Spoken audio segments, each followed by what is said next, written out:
So in this question, we're told that the Venezuelan government imposes strict price controls that are intended to make lots of foods and goods more affordable for the poor. And these are apparently the products that are the most scarce. So what we want to know is why would imposing price controls on goods make them hard to find? Well, imposing a price floor essentially causes prices to rise above the equilibrium price, which in this graph is over here where P1 and Q1 are met.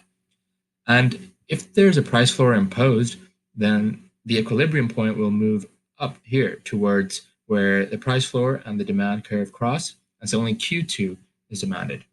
So consumers are demanding less of that good, prompting producers to decrease their supply of it. So in general, that good will become more scarce.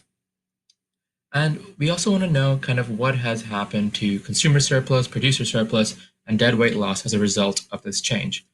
Well, originally at the equilibrium point, remember that economic surplus is the area below the demand curve and above the price, as well as the area above the supply curve and below the price, which originally was A, B, C, D, and E, this big triangle over here.